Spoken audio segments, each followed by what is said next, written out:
Hello everyone, this is Mixtress Ray. I'm sorry I have not done a video in over 2 weeks. I hope you didn't miss me too much.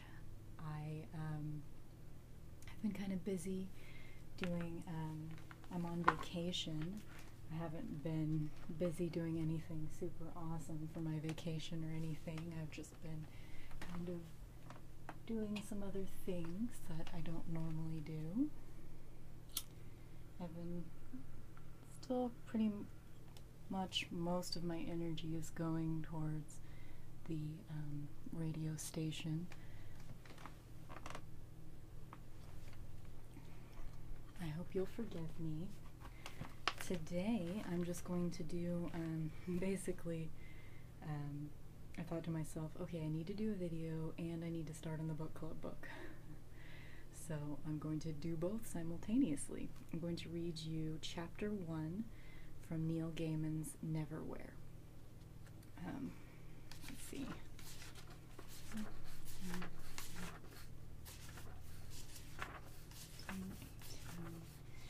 Which is 19 pages. I may not get through all of that. So I hope that everyone has been doing really well. Going to get started. She had been running for 4 days now, a harum-scarum tumbling flight through passages and tunnels.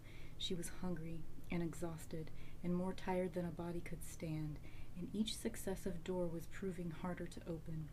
After 4 days of flight, she had found a hiding place, a tiny stone burrow under the world where she would be safe, or so she prayed, and at last she slept. Mr. Croup had hired Ross at the last floating market, which had been held in Westminster Abbey. Think of him, he told Mr. Vandemar, as a canary. Sings? Asked Mr. Vandemar. I doubt it. I sincerely and utterly doubt it. Mr. Croup ran a hand through his lank orange hair. No, my fine friend, I was thinking metaphorically, more along the lines of the birds they take down mines. Mr. Vandemar nodded, comprehension dawning slowly. Yes, a canary. Mr. Ross had no other resemblance to a canary. He was huge, almost as big as Mr. Vandemar, and extremely grubby and quite hairless, and he said very little, although he had made a point of telling each of them that he liked to kill things, and he was good at it, and this amused Mr. Croup and Mr. Vandemar. But he was a canary, and he never knew it. So Mr. Ross went first, in his filthy t-shirt and his crusted blue jeans, and Croup and Vandemar walked behind him in their elegant black suits. There are 4 simple ways for the observant to tell Mr. Croup and Mr. Vandemar apart. First, Mr. Vandemar is 2.5 heads taller than Mr. Croup. Second, Mr. Croup has eyes of a faded china blue, while Mr. Vandemar's eyes are brown. Third, while Mr. Vandemar fashioned the rings he wears on his right hand out of the skulls of 4 ravens, Mr. Croup has no obvious jewelry. Fourth, Mr. Croup likes words, while Mr. Vandemar is always hungry. Also, they look nothing at all alike. A rustle in the tunnel darkness. Mr. Vandemar's knife was in his hand, and then it was no longer in his hand, and it was quivering gently almost 30 feet away. He walked over to his knife and picked it up by the hilt. There was a gray rat impaled on the blade, its mouth opening and closing impotently as the life fled. He crushed its skull between finger and thumb. Now there's one rat that won't be telling any more tales, said Mr. Croup. He chuckled at his own joke. Mr. Vandemar did not respond. Rat? Tails? Get it? Mr. Vandemar pulled the rat from the blade and began to munch on it, thoughtfully, head first. Mr. Croup slapped it out of his hand. Stop that, he said. Mr. Vandemar put his knife away a little sullenly. Buck up, hissed Mr. Croup, encouragingly. There will always be another rat. Now, onward. Things to do. People to damage. 3 years in London had not changed Richard, although it had changed the way he perceived the city. Richard had originally imagined London as a gray city, even a black city, from pictures he had seen, and he was surprised to find it filled with color.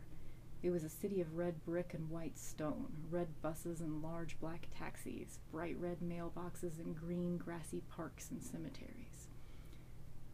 It was a city in which the very old and the awkwardly new jostled each other, not uncomfortably, but without respect.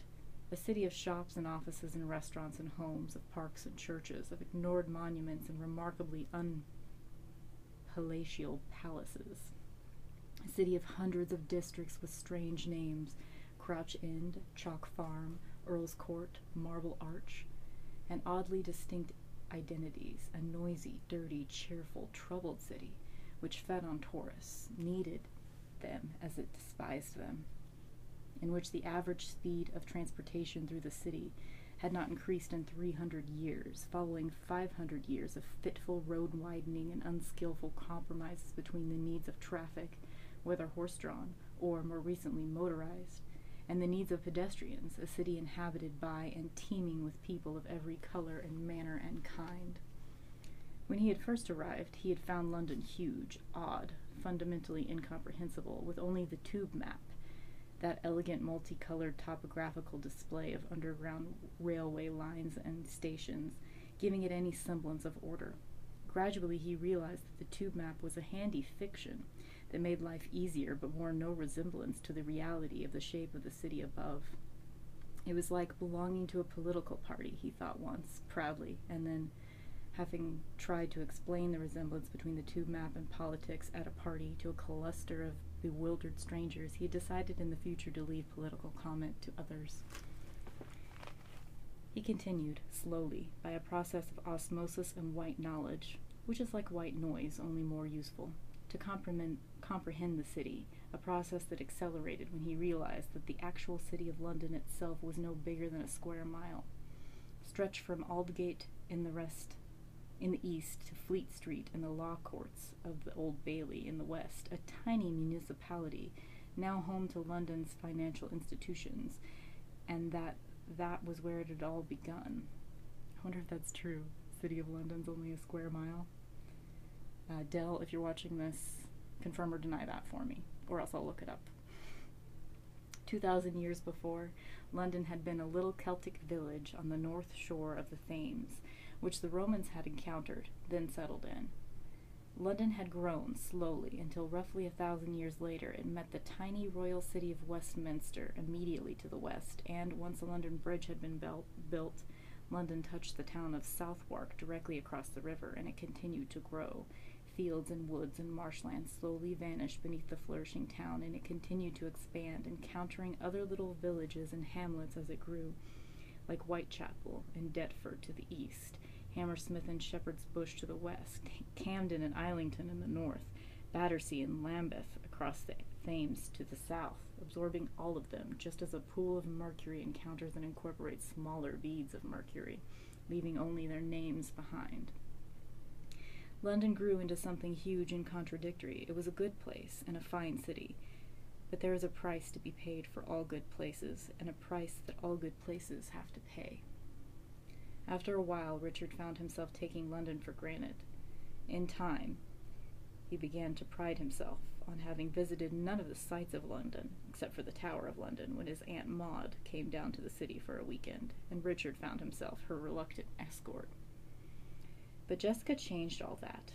Richard found himself, on otherwise sensible weekends, accompanying her to places like the National Gallery and the Tate Gallery, where he learned that walking around museums too long hurts your feet, that the great art treasures of the world all blur into each other after a while, and that it is almost beyond the human capacity for belief to accept how much museum cafeterias will brazenly charge for a slice of cake and a cup of tea. "Here's your tea and your eclair," he told her. "It would have cost less to buy one of those Tintorettos." "Don't exaggerate," said Jessica cheerfully. "Anyway, there aren't any Tintorettos at the Tate." I'm probably saying that wrong. "I should have had the cherry cake," said Richard. "Then they would have been able to afford another Van Gogh." Richard had met Jessica in France on a weekend trip to Paris 2 years earlier, had in fact discovered her in the Louvre, or however you say that, trying to find the group of his office friends who had organized the trip. Staring up at an immense sculpture, he had stepped backwards into Jessica, who was admiring an extremely large and historically important diamond. He tried to apologize to her in French, which he did not speak, gave up, and began to apologize in English, then tried to apologize in French for having to apologize in English until he noticed that Jessica was about as English as it was possible for any one person to be. By this time, she decided he should buy her an expensive French sandwich and some overpriced carbonated apple juice by way of apology, and, well, that was the start of it all, really. He had never been able to convince Jessica that he wasn't the kind of person who went to art galleries after that. On weekends when they did not go to art galleries or to museums, Richard would trail behind Jessica as she went shopping, which she did, on the whole, in affluent Knightsbridge, a short walk and an even shorter taxi ride from her apartment in a Kensington mews.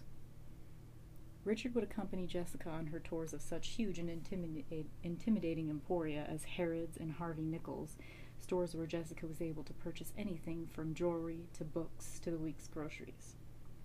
Richard had been awed by Jessica, who was beautiful and often quite funny, and was certainly going somewhere, and Jessica saw in Richard an enormous amount of potential, which, properly harnessed by the right woman, would have made him the perfect matrimonial accessory.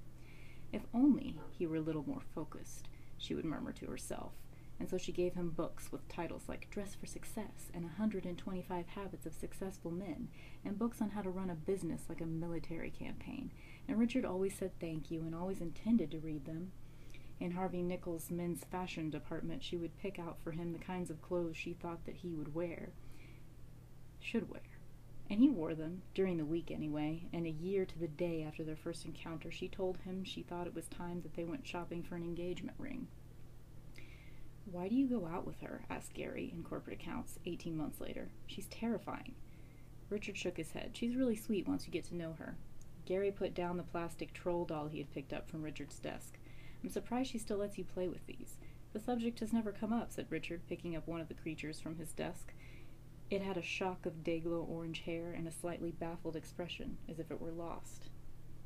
And the subject had indeed come up. Jessica had, however, convinced herself that Richard's troll collection was a mark of endearing eccentricity, comparable to Mr. Stockton's collection of angels.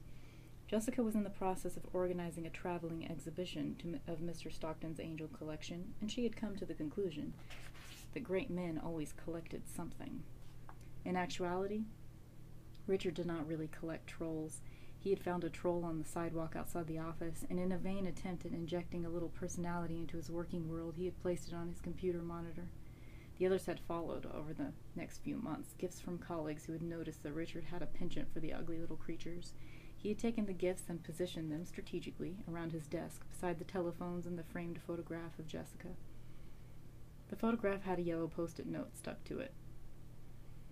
It was a Friday afternoon. Richard had noticed that events were cowards. They didn't occur singly, but instead they would run in packs and leap out at him all at once. Take this particular Friday, for example. It was, as Jessica had pointed out to him at least a dozen times in the last month, the most important day of his life. So it was unfortunate that, despite the post-it note Richard had left on his fridge door at home, and the other post-it note he had placed on the photograph of Jessica on his desk, he had forgotten about it completely and utterly. I am actually going to stop there. I ran out of space on my phone, and it gets kind of exciting after that part, so I don't want to I start to read too fast whenever I'm excited, which I'm sure you noticed. Anyway, sorry I've been gone for so long. I'm going to try to get back into a regular habit of these videos. Most likely I'm going to do one every other week, and I may have to change the day that I tape them. I may start putting them out on Saturdays instead of Fridays, because I usually have every Friday off, so I should have time to record a video every Friday. I'm also, if you want to read my blog, it's mixtressray.com, and there's links to my radio shows, which are every Friday. The time kind of fluctuates. This particular Friday has probably already happened by the time I post this video, but I usually do my show like about 7 to 11 or 8 to midnight or something like that. So or if you want to send me an email with suggestions for future videos or future radio broadcasts, because I usually like to do a theme for each broadcast, just email me mixtressray@yahoo.com. have a few of my current issue of Chickweed, which is the zine that I publish. I have a few copies left, so if you'd like one, send me an email and I will get that mailed out to you. Trying to think what else. I think that's all I'm really doing right now. I've just been kind of concentrating on the radio show. So please let me know if you have any ideas for that, and I hope you have a wonderful week. Please do send me suggestions for videos. I do have a few ideas, but I've just kind of been abandoning them to do things that are a little bit easier. I might do a few more readings like this one, or anyway, I've got lots of ideas, and I will see you next week. Have a great one. Bye!